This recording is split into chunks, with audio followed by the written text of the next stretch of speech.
Lyca production Subaskaran தயாரிப்பில் அறிமுக இயக்குனர் AR ஜீவா இயக்கத்தில் அனுபமா பரமேஸ்வரன் நடிப்பில் லாக்டவுன் ஜனவரி 30 முதல் திரையரங்குகளில். சோம சார், இதில் 2 புள்ளியை பெருமாள் மணி சார் தொடர்றாரு. ஒன்று, அவங்களை காத்திருக்கலாம், கூட்டணி செட்டில் ஆகட்டும், என்டிஏ கூட்டணியோ அல்லது டிவிக்கு தாவேகாவினுடைய கூட்டணியோ செட்டில் ஆகட்டும் அப்படின்னு காத்திருக்கிறது அப்படின்றது இருக்குல்ல. அப்போது ஒரு பக்கம் அவங்க செட்டில் ஆகிட்டாங்கன்னா இவங்க, அதாவது திமுக கூட்டணியில் இருக்கக்கூடிய கட்சிகளை ஒரு கார்னர் பண்ணுற மாதிரி தானே இருக்கும். ஒன்று, நம்ம இவங்கள்ட்ட இருக்கிறோம், இவங்க எதுவும் சொல்ல மாட்டேன்றாங்க, இவங்களுக்காக காத்திருக்கலாம் அப்படின்னும் பொழுது அந்த கூட்டணியில் செட்டில் ஆகிடும். அப்போ இவங்க அடுத்த முடிவெடுக்க முடியாத நிர்பந்தம் ஒன்று ஏற்படும் இல்லையா? அப்படிப்பட்ட ஒரு சுச்சுவேஷனுக்காக திமுக காத்திருக்குதா? இருக்கலாம், அதுவும் பேசணும். அதே போல் பார்த்தீங்கன்னா, இப்போ அண்ணன் பேச கூட சொன்னாங்க, மாதிரி ஓபிஎஸ் போனதில் இருந்தார், இப்போ இல்லை, அது ஒரு இழப்பு அப்படின்ட்டுதுன்னு. இந்த வின்னர் படத்தில் ஒரு காமெடி வரும். வடிவேல் போய் கட்டத்துறையை போய் சண்டை போட போவார். இப்போ ஒரு கட்டத்தில் அவர் ஃபோர்ஸாக கட்டத்துறை இறங்கணுன்னா பின்னாடி இருக்கிற ஆள்லாம் போயிடுவாங்க. திரும்பி பார்ப்பார், வாங்கடா பாண்டு, எங்கே ஒரு பயப்பிள்ளையும் காணும்பார். அந்த மாதிரி ஓபிஎஸ் யாருடன் கூட்டணி என்று நிர்வாகிகளுடன் பேசி முடிவெடுப்பேன் அப்படின்னு அறிவித்தப்போ எனக்கு அந்த காமெடி தான் ஞாபகம் வந்தது. இல்லை யாரும் இப்போ அந்த ராமநாதபுரம் தொகுதி அந்த 2வது இடங்கிறதையே நம்ம சொல்லிட்டு இருக்கோமே தவிர அதை தாண்டி ஒன்றும் இல்லை. இப்போ ஓபிஎஸ்க்கு வந்த நிலைமை திமுகவுக்கு வராதா? ஏன்னா திமுக கூட்டணிக்கு பேசிகிட்டு இருக்கிறாங்க, காங்கிரஸ் கட்சியினுடைய நிலைப்பாடு என்ன அப்படின்றப்போ வெயிட் பண்ணுங்க, பி சைலண்ட்டாக இருக்கிறாரு முதலமைச்சர் அப்படின்றப்போ முதலமைச்சர் ஸ்டாலின் திரும்பி பார்க்குறப்போ காங்கிரஸ் இல்லைன்னா எப்படி இருக்கும்? அது நெருக்கடியாக இருக்கும் இல்லையா? இல்லை இருக்கும். இல்லை இன்னொரு இதுவும் பார்த்தீங்கன்னா, இதை தாண்டி இந்த 2 கட்சியும் கூட்டணிகள் தான் இருக்க போகுது. ஏன்னா காங்கிரஸுடைய தான் பலமுறை நம்ம பேசியிருக்கிறோம். காங்கிரஸுடைய பாணியை தனித்து ஆட்சி அமைப்போங்கிறது, அமைச்சரவையில் பங்குங்கிறது, வேறு கூட்டணி போவோங்கிறது, இல்லை ஆளுங்கட்சியாக இருந்துச்சுன்னா அதை வச்சு நெருக்கடி கொடுக்கறது, இந்த மாதிரி தான் அவங்க சீட்டுக்காக பண்ணுறது தான். அதெல்லாம் வேறு எந்த இதுவும் இது கிடையாது. ஆனால் இந்த முறை அது ஒரு அன்லிமிட்டட் சாப்பாடுன்னு சொல்லுவாங்கள்ல, அந்த அன்லிமிட்டை தாண்டி போயிடுச்சு. லிமிட்டை தாண்டி போகிறதுங்கிறது அன்லிமிட்டை தாண்டி போயிடுச்சு. அப்போ அதனுடைய வெளிப்பாடு தான் பார்த்திங்கன்னா திமுகவுடைய கனத்த மௌனம். இப்போ இவர் தானே பேசினார், மதுரை எம்எல்ஏ தளபதி மட்டும்தான் இது பண்ணாரே தவிர மற்றவங்க போகிற போக்கில் லைட்டாக அப்படியே இது பண்ணுவாங்க, பெருசாக அதை கண்டுக்கவே இல்லை. என்னன்னா அவ்வளவு வருத்தம் திமுகவுக்கு இருக்குது. இவங்க அளவுக்கு மீறி பேசுகிறாங்க, விஜயை வச்சு கார்னர் பண்ணுறாங்க அப்படிங்கிற அந்த வருத்தம் அந்த செயல்பாடில் காங்கிரஸ் இருக்குதா? இல்லை, இவங்க அந்த வழக்கமாக செய்கிற விஷயந்தான். அதாவது ஏதாவது ஒரு விஷயத்த சொல்லி அதிக சீட்டு கேட்கறதுக்கான ஒரு விஷயந்தான். மற்றபடி கூட்டணி விட்டு போவாங்கன்னு எனக்கு கடந்த காலத்தில் ரசித்த மாதிரியான மனநிலையில் இப்போ திமுக இல்லை. எப்பயுமே ரசிக்க மாட்டாங்க அதை. ஆனால் ஒரு அளவுக்கு வரைக்கும் சரி, அரசியல் அப்படி தானே இருக்குன்ட்டு அனுசரிப்பாங்க. ஆனால் இந்த அனுசரிக்க முடியாத அளவுக்கு போயிடுச்சு. இப்போ அதனால தான் ஸ்டாலினே ஒரு தடவை என்ன சொன்னார், இப்போ சில நாட்களுக்கு முன்னால், கூடவே இருப்பாங்க, கூட்டணியில் இருப்பாங்க, வேறு மாதிரி பேசுவாங்க, அதை கண்டுக்காதீங்க, இந்த மாதிரிலாம் அவர் பேசுனதே கிடையாது. ஃபஸ்ட் டைம் அவர் அந்த ஆதங்கத்தை அவர் இது பண்ண. இதில் என்ன சிக்கல் இருக்குன்னா, அதில் இதுக்கப்புறம் கூட்டணியில் தான் இருக்குன்னு நினைக்கிறேன். அது இருக்கும் பட்சத்தில் இவங்க நிச்சயம் 2 காரணத்தினால இந்த ஓட்டு, இவங்க ஓட்டு அவங்களுக்கும், அவங்க ஓட்டு இவங்களுக்கும் போகுமா அப்படிங்கிறது ஒரு பெரிய கேள்வி சார். அதில் ஒன்று இல்லை, அதில் ஒரு முக்கியமான இடம் இருக்கு இல்லையா? தமிழ்நாட்டை பொறுத்தவரை திமுக தான் வலுவாக இருக்கக்கூடிய கட்சி. பல கட்சிகள் இருந்தாலும் கூட திமுகவினுடைய நிலையும், திமுகவினுடைய கேடர்ஸோட நிலையும், கட்டமைப்பு நிலையும் எல்லா கட்சிகளையும் விட வலுவாக இருக்குது. காங்கிரஸ் முக்த் பாரத் அப்படின்ற ஒரு ஸ்டாண்டை பாஜக எடுக்கும் பொழுது அந்த இடத்துல காங்கிரஸ் திமுகவோடு நிற்கிறது தானே நல்ல விஷயம். இந்த இடத்துல முரண்படுதுன்றது காங்கிரஸ் முக்த் பாரத்ன்ற பாஜகவினுடைய அஜெண்டாவுக்கே அவங்க ஹீல்ட் ஆகிற மாதிரி தானே இருக்கும். அதையே புரிஞ்சிக்க மாட்டேங்குது காங்கிரஸ். நம்ம ஏற்கனவே ஒரு தடவை பேசினப்ப சொன்னல, ஒரு காமெடி, ராஜீவ்காந்தியே பி டீமோ பிஜேபின்னு, அந்த மாதிரியான ஒரு விஷயம் வருதா ஞாபகத்துக்கு வரும். அது ஒரு காமெடி, அதை விட்டுருவோம்.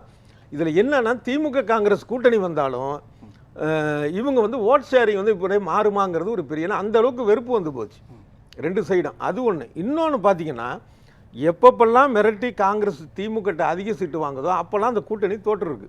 1980 114 சீட்டு காங்கிரஸ், டிஎம்கே 112, 2 சீட்டு கம்மி, அப்போ தோல்வி. அதுமாதிரி 2011 63 சீட்டு. அப்போ கருணாநிதி கூட சொன்னார், நாயன்மார்கள் மாதிரி கொடுத்துருக்குறோன்னு சொல்லி இது பண்ணி அப்படி வேதனையை வழக்கம் போல் ஒரு சிரிப்பாக வெளிப்படுத்தினார் நகைச்சுவையாக. அது தோல்வி. அப்போ அதான் இந்த முறை எப்படி இருந்தாலும் கூடுதல் சீட்டு வாங்கணுங்கிறதுல காங்கிரஸ் இருக்குது. அப்போ இந்த 2 காரணத்தினால அந்த கூட்டணியுடைய வெற்றிக்கு தடையாக இருக்கும். இப்போ இந்த இடத்துல இன்னொரு கேள்வி வருது இல்லையா சார்? இந்த பக்கம் என்டிஏ கூட்டணியில் ஓபிஎஸ்ஓ அல்லது தேமுதிகவோ ஒரு நிலைக்கு வராமல் இருக்கக்கூடிய ஒன்றும், இந்த ஒரு பக்கம் காங்கிரஸ் கட்சியினுடைய நிலைப்பாடு கூட்டணி விவகாரத்தில் என்ன நிலையில் இருக்குது அப்படின்னு தெரியாத இருக்கக்கூடிய அந்த நிலைப்பாடும் பொலிட்டிக்கலா வெயிட் பண்றாரா? இல்ல, சரி, காங்கிரஸ் கட்சி ஏதாவது இது பண்ணாங்கன்னா நம்ம வந்து தேமுதிகவையோ அல்லது ஓபிஎஸ்ஓ உள்ள அழைச்சிக்கலாம் அப்படின்ற நிலையை நோக்கி நகர்த்தி இருக்குதா? காங்கிரஸுக்கு ஒன்றும் பெரிய அளவில் வாக்கு சதவீதம் இல்லை, 2014 4.3 தான் இல்லைங்களா. ஆனால் அவங்க அளவுக்கு கூட வந்து தேமுதிகவோ ஓபிஎஸ்ஓ கிடையாது. ஓபிஎஸ்ஸுக்கான நிலைமை தான் இப்போ சொன்ன ஒரு வின்னர் படத்தை இதில். இப்போ தேமுதிக எடுத்துக்கிட்டீங்க அப்படின்னா இவங்க வந்து உதாரணத்துக்காக சொன்னேன், 2021 பேராவூரணி சட்டமன்ற தொகுதியில் வந்து 1623 வாக்கு வாங்கினாங்க.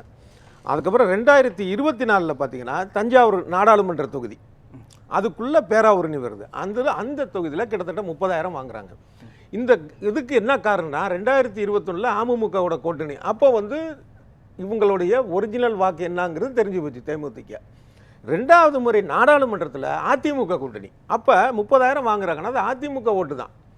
அப்போது தேமுதிகவால் அதிமுகவுக்கு பிரயோஜனம் இல்லை, அதிமுகவுடைய ஓட்டு வச்சு தான் இவங்க வர்றாங்க. இல்ல, நான் அந்த இடத்துக்கே போகல. இல்ல, நான் ஒருவேளை திமுகவுடைய மனநிலையிலிருந்து கேட்கிறேன், திமுக இந்த முடிவு எடுத்திருக்குதா? காங்கிரஸ் கட்சி ஒருவேளை தாவேகாவோடோ அல்லது வந்து வேற ஏதாவது ஒரு முடிவு எடுக்கிறாங்க அப்படின்னும் பொழுது காங்கிரஸ் கட்சியினுடைய அந்த வாக்கு வங்கி இழப்பை தேமுதிகவை வச்சோ மற்ற கட்சிகளை வச்சு நம்ம நிரப்பிடலாம் அப்படின்ற எல்லா இடத்துலையும் டெஸ்ட் பண்றாங்க தான் சொல்ல வரேன். அதனால காங்கிரஸுக்கு இருக்கிற 4.3 கூட தேமுதிகவை சேர்க்க முடியாது.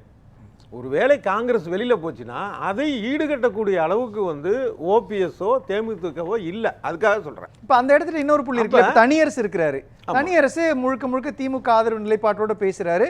அதே மாதிரி தமிமுன் அன்சாரி இருக்கிறாரு, தமிமுன் அன்சாரியும் திமுகவுடைய நிலைப்பாட்டு எடுக்கிறாரு. இப்படி பல கட்சிகள் புதுசாக சின்ன சின்ன கட்சிகள் 2011 எந்த நிலைப்பாடு எடுத்து 2016 என்ன நிலைப்பாடு எடுத்தாங்களோ அந்த நிலைப்பாடோடு இருக்கிறாங்க. அப்போ வந்து உதயசூரியன் சின்னத்துல கூட நான் போட்டி போட்டு தயாரா இருக்கான வாய்ப்பு இருக்கு. அப்படி ஒரு ஸ்டாண்ட் எடுக்கிறாரு. தனியரசு எடுத்துக்கிட்டீங்கன்னா அவர் வந்து ஒரு குறிப்பிட்ட ஒரு தொகுதின்னு இல்லாமல் ஒரு மேற்கு மண்டலத்தில் பரவலான ஆதரவு இருக்கக்கூடிய ஒரு செல்வாக்கு பெற்று இருக்கக்கூடிய ஒரு அரசியல் தலைவர் தான். அப்படிங்கிறப்ப அந்த மாதிரியானவர்களை வந்து சேர்க்கலாம் அப்படிங்கிற எண்ணம் வந்து திமுகவுக்கு இருக்கும்.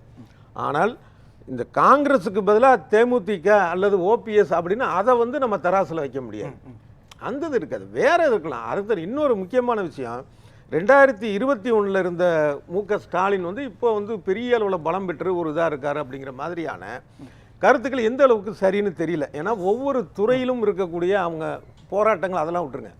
இவங்க சமீபத்தில் பண்ண முக்கியமான ஒரு தவறு என்ன அப்படின்னா, எல்லாருக்கும் வந்து கல்வி கடன் ரத்துன்னு சொன்னவங்க இப்போ வந்து பட்டியலினதுன்னு சொல்கிறாங்க. இதில் என்ன சிக்கல் வரும் அப்படின்னா, ஏதோ ஒருத்தவங்களுக்கு கொடுக்குற வரைக்கும் சந்தோஷம், நமக்கு ஒன்றும் இல்லை. ஆனால் மற்ற மக்களுக்கு என்னென்னா இதை நிறைவேற்றாமல் இருந்தால் கூட பெரிய பாதிப்பு வராது. ஆனால் அப்போ நாங்கள் மட்டும் என்ன தக்காளி தொக்கா அப்படிங்கிற எண்ணம் வரும். இப்போ ஏற்கனவே 10.5 ஒதுக்குனாங்கிறது ஒரு எதிர்மறையான கருத்து வந்ததாக ஒரு விமர்சனம் இருக்குல்ல. இப்போ இது வந்து அதை விட அதிகமான ஒரு பாதிப்பு. இதை எப்படி இந்த முடிவு எடுத்தாங்க அப்படிங்கிறது தெரியல. ஒன்று இதை நாங்கள் வந்து பின்னாடி பண்ணுறோம் அப்படின்ட்டு அதை இன்னும் எத்தனையோ வாக்குறுதிகள் அப்படின்வாங்கல்ல. இல்லை ஏதாவது நிலைப்பாடு, ஏன்னா எதிர்க்கட்சி தலைவரும் கேட்க ஆரம்பிச்சிட்டாரு. நான் என்ன சொல்கிறேன், இந்த வாக்குறுதியில் வந்து ஆக பெரும்பாலான நிறைவேற்றலை இல்லை, அப்படி கடந்து போயிருக்கலாம். அதை விட்டு நாங்கள் வந்து முதல்ல ஒன்று சொல்லிட்டு ஒரு பட்டியலின மக்களுக்கு மட்டும் சொல்கிறப்ப இப்போ இது என்ன இரண்டு முனை தாக்குதலை இப்போ எதிர்க்கட்சிகள் என்ன செய்யும்னா மீட்டிங் போட்டு வந்து அவங்களுக்கு மட்டும் ஏன் கொடுத்தீங்கன்னு கேட்க மாட்டேன். ஏன்னா பட்டியலின மக்களுடைய ஓட்டு அவசியம். அப்படி செய்யும். ஆனால் இவங்களுடைய தெருமுனை பிரச்சாரம், திண்ணை பிரச்சாரம், தெருமுனை கூட்டம்லாம் இருக்குல்ல, அங்கெல்லாம் அது பேசப்படும். அப்போ அந்த என்னவா பேசப்படும்? நன்றி சார். சோமு சார், உங்களுடைய அதிக இடங்கள் அப்படிங்கிறது தான். குறிப்பாக மதிமுக எடுத்திங்கன்னா, அதாவது பொதுவாக 5% இடங்களில் போட்டியிடணும். அப்போ தமிழ்நாட்டு அளவில் பார்த்தீங்கன்னா 2 பார்லிமெண்ட் தொகுதி, அப்படி இல்லைன்னா 12 சட்டமன்ற தொகுதி. அதை தான் அவங்க எதிர்பார்க்குறாங்க. இப்போ போன தடவை அந்த ஒரு தொகுதியிலையாவது வந்து சின்ன அது உதயசூரியனில் போய் போட்டியிருந்தாங்கன்னா அவங்க அங்கீகாரம் சிக்கலாக போயிருக்கும், பதிவு அந்த மாதிரியான ஒரு சிக்கலாக. அதனால் இதில் வந்து அந்த 12 உறுதியாக தான் இருப்பாங்கன்னு நினைக்கிறேன். அதே போல் மற்ற கட்சிகளும் அந்த இதில் தான் இருப்பாங்க. அந்த அதிகமான என்னென்னா அவங்களுக்கு உரிய தொகுதிகள் அப்படிங்கிறது தான். இல்லை, அந்த இடத்துல ஈகோ கிளாஷ் ஆகும் இல்லையா சார்? இப்போ விசிகாவோ அல்லது வந்து நாம் தமிழர் கட்சியோ ஒரு அங்கீகாரத்தை வாங்கிட்டாங்க, அந்த அங்கீகாரம் நமக்கு இல்லையேன்னு மதிமுக ஒரு கணக்கு போடும் இல்லையா? தாவேகா தமிழக வாழ்வுரிமை கட்சி வேல்முருகன் ஒரு ஸ்டாண்ட் வச்சிருக்கிறாரு. அந்த ஸ்டாண்ட் இல்லாமல் நம்ம என்ன எப்போ பார்த்தாலும் உதயசூரியன் சின்னத்திலே போட்டியிட சொல்கிறோம், அந்த ஈகோ கிளாஷ் ஆகும் இல்லையா? இல்லை, ஈகோங்கிறத தாண்டி இது வந்து இயல்பு. ஒரு ஜனநாயக ஒரு அமைப்பில் வந்து கட்சிகள் பலது இருக்கிறது சாதாரண ஒரு விஷயந்தான். அது அப்போ எங்களுக்குன்னு ஒரு அங்கீகாரம் இல்லாமல் இன்னொரு கட்சியோடைய ஒரு உறுப்பினராக ஏன் இருக்கணுங்கிற கேள்வி இருக்குல்ல. இப்போ கேரளா எடுத்துக்கிட்டிங்கன்னா அங்கே இடதுசாரி கூட்டணியிலையும் சரி, அது மாதிரி காங்கிரஸ் கூட்டணியிலும் சரி, சின்ன கட்சியாக இருக்கும், ஒரு தொகுதி தான் இருக்கும். ஆனால் அந்த ஒரு தொகுதியில் வந்து நீ கையில் நில்லுன்னு இவங்களோ இல்லை நீங்கள் வந்து அறிவால் சுத்தியல் தான் நிற்கணும் அப்படின்னு கம்யூனிஸ்ட்டுக்குள்ளே சொல்கிறதில்ல. அவங்களுடைய விருப்பத்துக்கு அவங்க இருக்காங்க. அதுதான் ஜனநாயகத்துக்கு சரியான விஷயம். 2021 அதுதான் சொன்னேன், இப்பயும் அதான் சொல்கிறேன். இப்போ இந்த தாவேக்கா வந்ததுனாலன்னு இல்லை, இது இல்லாமையே திமுக அப்படி தான் இருக்குது, தன்னுடைய சின்னத்தில் போட்டியிடணும் அப்படிங்கிற இதில் இருக்குது. அது வந்து ஒரு ஜனநாயகத்துக்கு தேவையில்லாத ஒரு விஷயம்.